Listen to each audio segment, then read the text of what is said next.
Calista Vireen smiled for the cameras, but behind her designer sunglasses, a murder was already in motion. Devran Mahesa, her wealthy husband, had no idea that the woman he adored was secretly plotting his death with the help of her mysterious friend, Kaela Morante. By the time his body surfaced in a Bali ravine, the lies, greed, and betrayal had spiraled into a chilling true crime story that would shock the island forever. Devran Mahesa had always been a symbol of success in Bali's elite circles. With a portfolio of luxury resorts, beachfront villas, and exclusive land deals, he was the man investors and influencers alike wanted to know. His properties weren't just places to stay, they were experiences, designed for the wealthy who demanded privacy with style. Devran lived in a massive villa in Canggu, surrounded by stone sculptures, koi ponds, and private security. At 42, he had built an empire, and by his side stood Calista Vireen, his beautiful 29-year-old wife. She had once been a famous model in Jakarta, gracing billboards and magazine covers. To the outside world, they were the perfect power couple, a man with influence and a woman with undeniable charm. But behind the walls of their dream estate, something dark had begun to fester. Staff noticed the couple no longer dined together. Calista often spent her nights in the guest house rather than the master suite. She took frequent trips to Jakarta, always flying first class and always alone. Devran never questioned her publicly, but those close to him knew something was wrong. His assistant, Juno Tirta, had served Devran loyally for 7 years and had witnessed the subtle transformation in his boss. The once upbeat and social businessman had become quiet, reserved, and guarded with his communications. Juno had recently been asked to change the passwords on all Devran's personal accounts, including ones not even Calista knew existed. Calista's beauty had always turned heads, but lately, whispers followed her too. Rumors circled among Bali's socialites that she was getting involved in business, ventures on her own ventures that didn't include her husband. Some believed she was funneling money into projects in Jakarta, while others suggested she had rekindled ties with a former associate who had once been part of Bali's underground property scene. Still, there was no proof, just gossip. Calista played the role of the trophy wife perfectly in public, smiling, hosting charity events, and dressing like royalty. But it was all an illusion. Things took a turn when Devran failed to show up for a major land signing deal in Nusa Dua. He was known for being punctual and prepared. When he didn't respond to calls or messages, Juno drove to the villa and requested access. The guards, unsure what to do, let him in. Everything inside the main house looked undisturbed. The bed was made, the curtains drawn. Devran's phone, watch, and even his passport were in the drawer beside his bed. His car was still in the garage. It was as if he had simply disappeared. Juno informed the police, and a missing persons report was filed. Calista returned from Jakarta the next morning and seemed genuinely confused. She claimed Devran had told her he was leaving for Singapore for a few days to meet investors. When asked for details, she mentioned a flight number but had no tickets or receipts. The police found no record of Devran entering Singapore or even boarding a flight. It was the first clear sign that something didn't add up. Meanwhile, Juno found a locked envelope inside Devran's office safe, labeled "Private, open if I'm gone." That's when fear turned into suspicion. He handed it directly to the authorities without opening it. Inside were printed photographs showing Calista in Jakarta with a man no one could identify. There were bank receipts showing significant cash withdrawals over several months. Devran had left behind a note scrawled quickly, almost in a rush, suggesting he believed his life was in danger. Despite mounting questions, Calista remained calm. She told reporters her husband was under stress and had likely gone off to clear his mind. But behind closed doors, she contacted their joint bank to gain access to his personal holdings. She claimed it was for emergency management of his properties. What she didn't expect was that most of his finances had already been rerouted into a trust she couldn't touch. Someone had anticipated betrayal, and someone was already one step ahead of her. The days following Devran Mahesa's disappearance were filled with confusion, speculation, and quiet desperation. The media picked up the story, and headlines splashed across Indonesian news sites. Bali business tycoon, missing under mysterious circumstances. But while the public speculated about kidnappings or accidents, those closest to Devran suspected something far more sinister. Calista Vireen, now wearing black and often seen with oversized sunglasses, presented herself as a grieving wife who was simply waiting for her husband to return. But her actions behind the scenes told a different story. She began contacting lawyers about the transfer of assets. She requested access to Devran's business emails. She called in interior designers to renovate the villa. It was as if she was preparing for life without him, without ever asking where he had gone. Juno Turda, the loyal assistant, kept his distance from Calista. He didn't trust her, and he couldn't forget the look on Devran's face just days before. He vanished pale, tired, and tense. Juno had warned him to take a break, but Devran had been preoccupied with something. It was only after reading the contents of the private envelope he handed over to the police that everything began to make a strange kind of sense. Devran had suspected Calista of betrayal. The photos showed her meeting someone in hotel lobbies, entering private elevators, and receiving sealed envelopes. Most damning were the bank statements, transfers to unfamiliar accounts and cash, withdrawals that didn't align with any known business activity. Detectives started digging into Calista's past. Though she presented herself as a former model, her public career had abruptly ended 5 years earlier, and no one in Jakarta's fashion industry could recall why.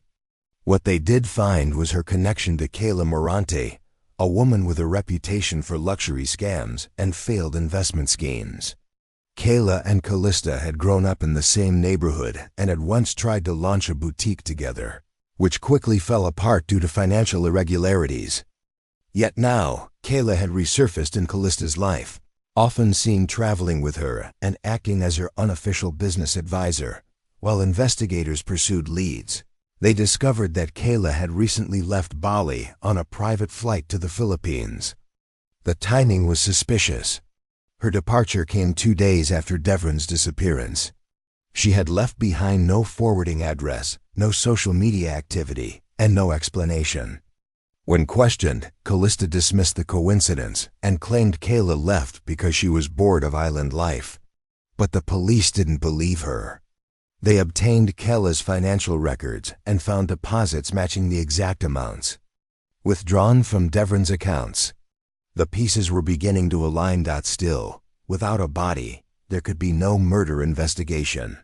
So the case remained officially labeled as a missing persons report. Calista used the ambiguity to her advantage. She held a candlelight vigil for Devran at one of his beachfront properties, inviting the press and staging emotional moments for the cameras. Her face was tear-streaked, but her demeanor was rehearsed. She talked about their love, his generosity, and her pain, but never mentioned the evidence pointing toward her. Privately, she continued trying to seize control of his assets, hiring a new legal team and claiming she needed funds to maintain his businesses. But Devran had made sure she was locked out of his trusts. That made her desperate.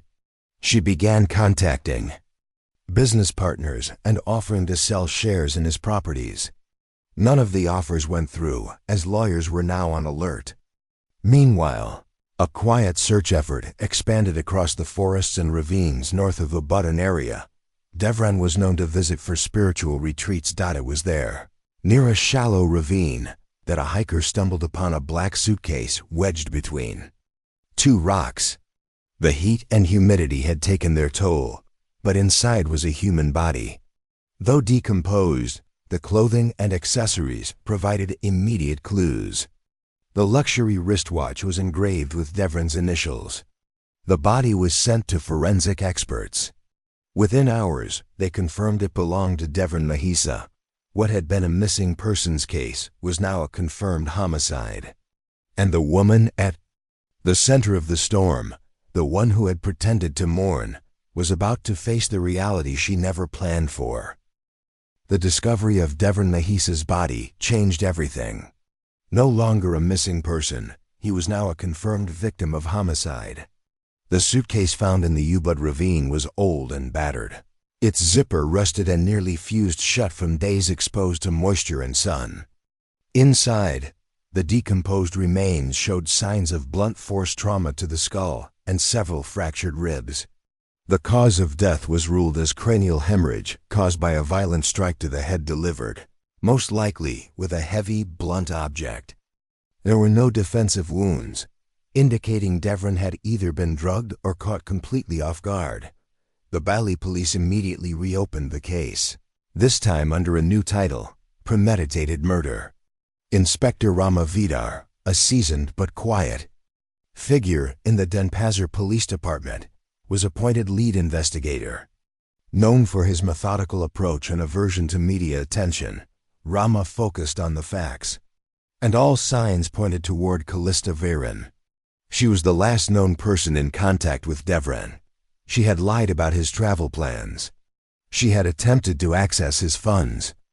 She had already acted like a widow before the police even found a body. The forensic team discovered remnants of Devran's blood in the trunk of a rental vehicle linked to Calista. The vehicle had been rented during the same weekend Devran went missing. Its GPS system had been wiped, but a digital forensics team recovered partial location history showing the car had been parked near the same ravine where the suitcase was dumped. A pattern was emerging clear, damning, and impossible to ignore. Investigators believed Devran had been lured into the car, attacked, and transported to the disposal site in the early hours of the morning, under cover of darkness. Still, there were gaps in the timeline. The police needed to know who helped Calista. Transporting and disposing of a body was not something easily done alone. That's when Kaela Morante came back into focus. Records showed Kaela had purchased a one-way flight to Cebu just 48 hours after Devran's estimated time of death. Surveillance from a private hangar at Ngurah Rai International Airport showed her boarding the jet with 2 large bags and a folder. Her phone was turned off immediately after landing. Calista, when confronted with this, claimed Kaela had been acting independently and that she herself had no knowledge of the murder. She insisted she thought Devran had left her, but Inspector Rama didn't buy it. A deeper look into Calista's phone records revealed deleted messages, many of which were retrieved from her cloud backup. Among them were texts to Kaela in the days leading up to Devran's death, discussing Devran's habits, his sleeping schedule, and even the layout of the villa. One message read, "Once it's done, you leave first." Another read, "Don't forget the burner and gloves." These texts, recovered and presented in their full context, painted a chilling picture of cold, calculated intent. Police also found camera footage from a resort just 2 kilometers from the ravine, showing a woman resembling Calista walking down a private road with what appeared to be a heavy suitcase. Though grainy, the time stamp and proximity to the crime scene added weight to the timeline. Devran's final days were becoming clearer. He had been betrayed not by strangers, but by the person closest to him, someone he had trusted with his wealth, his life, and his home.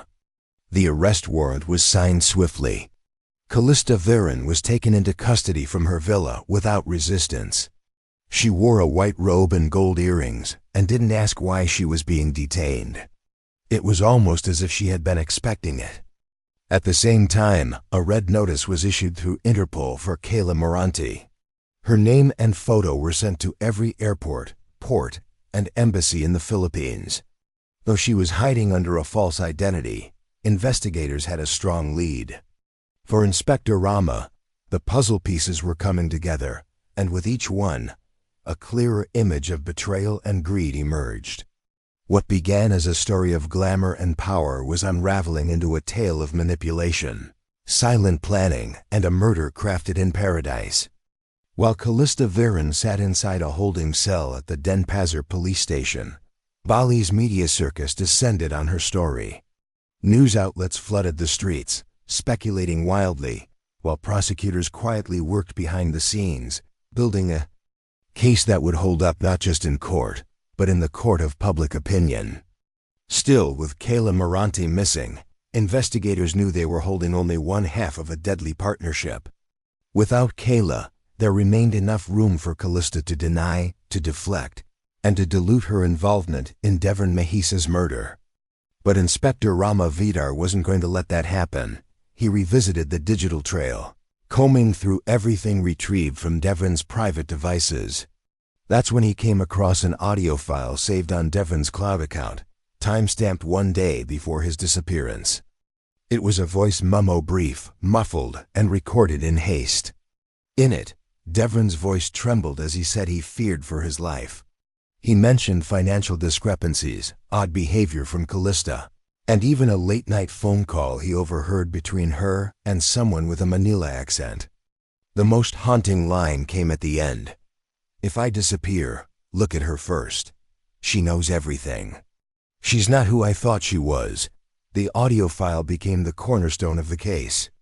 Paired with surveillance footage, financial transfers, and text message recoveries, the evidence painted a vivid timeline of premeditation. Devran had clearly sensed the noose tightening, yet hadn't moved fast enough to escape it. Meanwhile, Calista's attitude shifted behind bars. In the beginning, she was calm, almost smug. But as police began presenting the evidence one by one, her responses changed. She refused food, requested multiple meetings with lawyers, and made desperate calls to distant relatives in Jakarta, asking for help that never came. The wealth she once enjoyed had turned cold, locked away in trusts, out of her reach. She was alone now, with nowhere to turn. The real break in the case came 11 days after Calista's arrest. Philippine authorities, working with Interpol, tracked down Kaela Morante in Cebu City. She had been living under the alias Marina Saldana and had secured a small apartment using a fake passport. Surveillance teams watched her movements for 72 hours before executing a swift capture operation. Kaela was arrested without incident and flown back to Bali under high security. What she didn't know was that Inspector Rama already had a full case file ready for her. He didn't need a confession, he only needed confirmation. The physical evidence found in Kaela's temporary residence included a burner phone, the same one traced in earlier GPS pings near the Ubud ravine. On the SIM card were messages that lined up precisely with those retrieved from Calista's cloud backup. There were references to timing, Devran's sleeping pills, and a final message from Kaela to Calista that read, "He'll never see tomorrow." During her interrogation, Kaela tried to feign ignorance. She claimed she was framed, that she had merely helped Calista with travel and logistics. But the data was too solid. Her passport was fake. Her bank account had received funds directly traced to Devran's missing millions. She was implicated at every level. With both women in custody, the prosecution began drafting their formal charges. Conspiracy to commit murder, premeditated homicide, financial fraud, and obstruction of justice. Prosecutors moved quickly, determined not to let technicalities jeopardize their momentum. For the first time, Calista and Kaela were placed in separate interrogation rooms and shown identical timelines of the murder. Both were informed that if one confessed, the other would bear the full weight of the sentence. It was a psychological play, one that worked. Kaela broke first. In a written statement, she admitted that Calista had been the mastermind. She had planned the murder for months, coached Kaela on her role, and even helped dispose of Devran's body. In exchange, Calista had promised Kaela a permanent escape from poverty. With the confession in hand, the investigators finally had closure. But for those who had known Devran Mahesa, the quiet empire builder who once trusted too easily, the damage had already been done. Trust had been twisted into a weapon, and paradise had been turned into a crime scene. The trial of Calista Vireen and Kaela Morante began under intense public scrutiny. Crowds gathered outside the courthouse in Denpasar, hoping to catch a glimpse of the two women at the center of Bali's most scandalous murder case in decades. Media from across Southeast Asia camped out, reporting every detail of the proceedings. Inside the courtroom, the atmosphere was tense but focused. Prosecutors came prepared with a mountain of evidence: text messages, financial records, travel, data, forensic findings, and most damning of all, Kaela's written confession. The defense had little room to maneuver. Calista arrived in court wearing neutral colors, her long hair tied back. Gone were the designer clothes and bold red lips. She looked thinner, withdrawn, almost ghost-like. Kaela sat silently beside her, eyes downcast. Once inseparable, the two women didn't exchange a single glance. It was clear that any alliance they once had had completely dissolved. They were now fighting separate battles for their own survival. The prosecution's narrative was simple and brutal. Devran Mahesa, a successful businessman, had been murdered by his wife and her longtime friend out of greed. They had plotted his death for months, monitoring his movements, creating fake stories to cover their tracks, and ultimately executing the plan with precision. Calista was portrayed as the calculating architect, while Kaela was the willing accomplice who had accepted money and promises in exchange for loyalty and silence. The court was shown the recovered voice memo from Devran's phone, his trembling words echoing through the silent room. His suspicion, his fear, and his final warning about Calista's potential involvement hit everyone with undeniable force. That recording, combined with the forensic timeline and Kaela's confession, left little doubt in the minds of the judges and spectators. The GPS data showing the rental car at the ravine, the recovered bank transfers, and the burner phone messages cemented the timeline beyond reasonable doubt. Juno Turda, Devran's assistant, also testified. Calm and composed, he spoke of Devran's sudden paranoia in the days before his disappearance. He shared how Devran had asked him to secure his finances, write letters to lawyers, and prepare documents just in case. Juno's testimony added a deeply personal layer to the case, reminding everyone that the victim was not just a powerful name, but a man who had once trusted the woman who would betray him. When it came time for the defense, Calista's legal team tried to argue that Kaela had manipulated her. They portrayed her as a misguided woman caught in a web spun by her friend. But the paper trail told a different story. Calista had given instructions, made the financial moves, and lied repeatedly to authorities. Her actions were not those of a victim. They were the choices of someone who believed she was above. Consequence. The verdict came after weeks of intense proceedings. The courtroom fell into heavy silence as the judge read the decision. Calista Vireen guilty of premeditated murder, conspiracy, and fraud. Life imprisonment in Carabocan prison. Kaela Morante guilty of conspiracy and accessory to murder. 30 years imprisonment. No parole for either woman for at least 2 decades. Outside the courthouse, there was no cheering, only quiet murmurs. Justice had been served, but the tragedy lingered. Devran's empire was transferred to a foundation established in his name, dedicated to supporting young entrepreneurs across Indonesia. Juno was named one of its trustees, a gesture Devran had intended even before his death. In Carabocan, Calista was isolated from the general prison population for her safety. Her days of private chefs and beachfront views were replaced by gray walls and metal bunks. Kaela, kept in a separate wing, reportedly cried for days after sentencing. Their glamorous lives had vanished, swallowed by the very plot they had crafted. In Bali, once the backdrop of their luxury and lies, moved on. But among the quiet rice fields and busy streets, the name Devran Mahesa remained a reminder of how paradise can turn deadly when ambition blinds love and greed poisons trust.